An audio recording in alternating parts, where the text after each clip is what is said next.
नमस्कार दोस्तों, मैं सौरभ आप सबका एक बार फिर से जीएस दुनिया में स्वागत करता हूं और टीजीटी पीजीटी के लिए बायोलॉजी के कुछ क्वेश्चंस को लेकर आया हूं। बायोलॉजी का जो पहला अध्याय एनिमल किंगडम, उसमें एंट अमीबा और यूग्लिना के कुछ महत्वपूर्ण इंपॉर्टेंट क्वेश्चन आप सबके बीच में मैं लेकर आया हूं। आइए हम इन सब क्वेश्चनों का अध्ययन करते हैं। तो सबसे पहले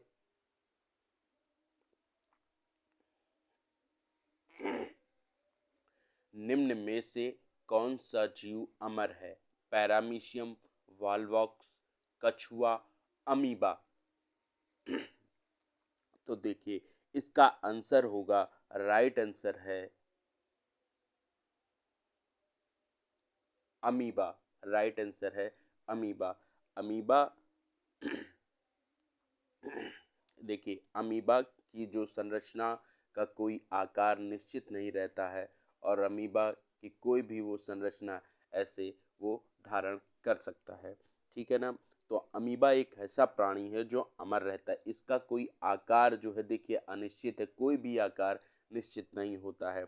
अच्छा, इसकी तरफ एक इसके चारों तरफ मैं यहाँ पे एक कलर चेंज करके बता दे रहा हूँ। ये चारों तरफ एक प्लाज्मा लेमा की झिल्ली रहती है। ये देखिए, जो मैं ये बना रहा हूँ, ये जो झिल्ली होती है ये किस चीज़ की होती है? प्लाज्मा लेमा की होती है। किसकी? प्लाज मैं नेक्स्ट पेज लेकर के आपको बहुत ही अच्छे से समझाता हूँ।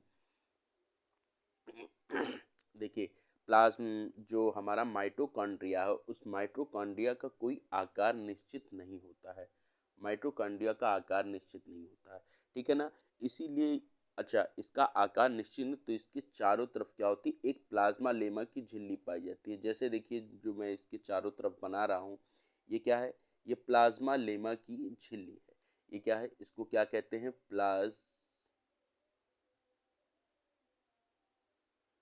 प्लाज्मा।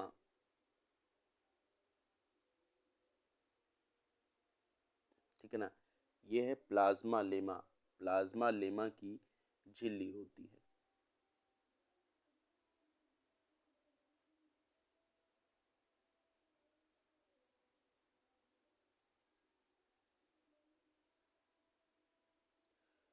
ये है प्लाज्मा लेमा।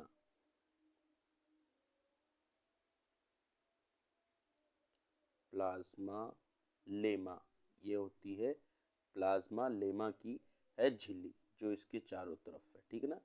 ये ये प्लाज्मा लेमा की झिल्ली होती है। अच्छा, इसके बाह्य सतह पे छोटी छोटी संरचनाएं जो है, छोटी छोटी मतलब इसकी बाहरी जो सतह है, ये छोटी छोटी संरचनाएं क्या करती है? बिगड़ती बिगड़ती है, जिससे जैसे मान लीजिए ये अमीबा है, ये इस तरीके का हो गया। तो अब एक यहाँ से छोटी संरचना बनी, तो इसको हम लोग क्या कहते हैं? जो छोटी संरचनाएं होती हैं, इसको कूडपाद कहते हैं। कूडपाद, कूडपाद मतलब कूटपाद का मतलब सीडोपोडिया। कूट कूड कूटपाद। ठीक ना? कूटपाद मतलब इससे कूटपाद ये होता है और अपने भोजन को पकड़ने में ये सहायक होता है और चलने के लिए भी ये अमीबा के जो कूटपाद छोटी छोटी संरचनाएं होती है, ये चलने के लिए सहायक होती हैं। ठीक है? तो आइए हम लोग अपने नेक्स्ट क्वेश्चन की तरफ चलते हैं। पेचिस का कारक एजेंट है। पेचिस का कारक एजेंट है Entamoeba gingivalis, Entamoeba histolytica, Entamoeba buccalis, Entamoeba coli. तो देखिए, पेचिस का जो मेन कारक है वो क्या होता है? Entamoeba gingivalis, Entamoeba histolytica, sorry जिंजीवैलिस नहीं, एंटमीबा हिस्टोलिटिका होता है। और ये एंटमीबा जो है, ये कहाँ पाया जाता है? ये जो परजीवी मतलब जिसके भाग में ये रहता है, ये बड़ी आंत के बड़ी आंत के कोलन वाले भाग में। किसमें? कोलन। कोलन, ये मेरा आज पेन सही नहीं चल रहा है। कोलन वाले भाग पर ये जो है पाया जाता है। और ये क्या करता है? खून के साथ इसमें दस्त आती है। खून के साथ मतलब क्या आता है? खून। खून के साथ खून के साथ कितनी आती है? दस्त होता है। खून के साथ दस्त होते हैं। ठीक है ना? इसके अंतर्गत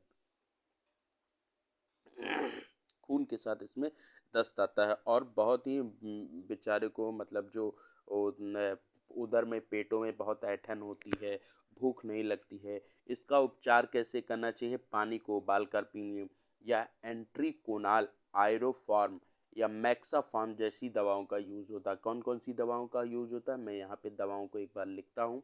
इसकी जो दवाएं हैं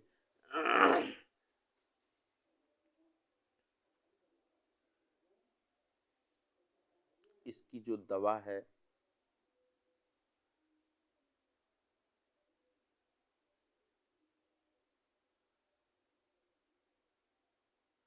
मैं दवा कौन कौन सी है दवा है एंट्रीकोनाल, एंट्री एंट्री एंट्रीकोनाल, एंट्रीकोनाल, एंट्रीकोनाल और इसकी दवा आयरोफॉर्म, आयरोफॉर्म, आयरोफॉर्म है, आयरोफॉर्म है। ठीक है। और एक दवा है मैक्सोफार्म, मैक्साफार्म जैसी दवाओं से ये पूरी तरह से सफाई कर देता है। ठीक है। तो आइए हम लोग नेक्स्ट क्वेश्चन की तरफ चलते हैं अपने। एंट अमीबा हिस्टोलिटिका की संक्रामक अवस्था है। एंट अमीबा हिस्टोलिटिका की संक्रामक अवस्था है। कोष्ठ पूर्वावस्था, कोष्ठीय अवस्था, चौकेंद्रक कोष्ठ या ट्रोफोजाइट अवस्था।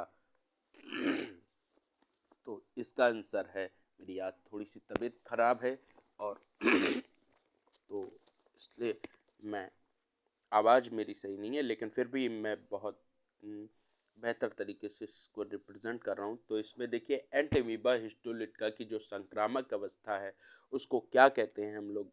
उसको उस अवस्था को चौक केंद्रक कोष्ठ कहते हैं, मतलब चौक केंद्रक कोष्ठ कहते हैं। यहाँ से क्या है? चौक केंद्रक कोष्ठ कहते हैं। देखिए एंटीमीबा हिस्टोलिटिका किसका? प्रोटोजोआ संघ का जंतु है। प्रोटोजोआ, प्रोटोजोआ, प्रोटोजोआ संघ का क्या है? प्रोटोजोआ संघ का ये जंतु है और इसका अपना जीवन एक पोषद के रूप में प्रयुक्त करता है। पोषद मतलब क्या है? पोषदीय जीवन चक्र होता है। ठीक है।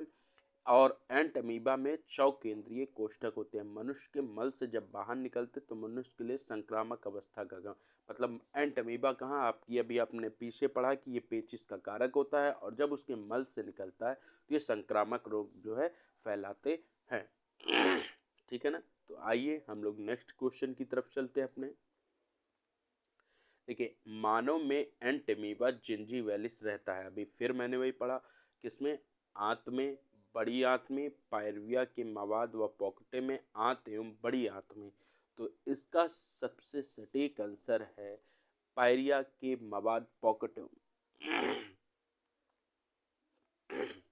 देखिए मानव में, इसने पूछा है मानव में एंटमीबा जिंजीवालिस रहता है।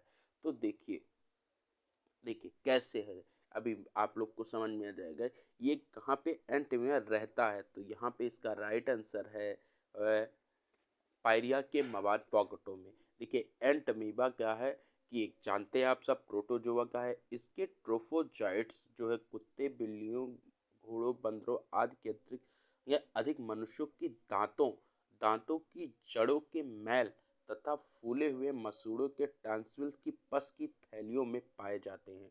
और ये संक्रमण से पायरिया नामक रोग होता है। मतलब कहाँ पे पाए जाते हैं? मनुष्य के दांतों की जड़ों में। मनुष्य की जो दांत है, दांत ऐसे ऐसे होता है ना, ऐसे ऐसे ये दांत होते, दांत की ये जो जड़ होती है मसूड़ों से बने हुए, इस जड़ों के बीच में यहाँ पे मल पाए जाते हैं। और फूले हुए जब मसूड़े फूल जाते हैं ना, पायरिया रोग, तो उसी के लिए उसकी पस मतलब मवाद जम जाती है, उसकी थैलियों में ये पाए जाते हैं। ठीक है। तो आइए नेक्स्ट क्वेश्चन को हम लोग देखते हैं। पैरामीशियम का सूक्ष्म केंद्रक है। पैरामीशियम सूक्ष्म केंद्रक है। द्विगुणित बहुगुणित अप्रजाई आरएनए का प्रमुख सूत्र।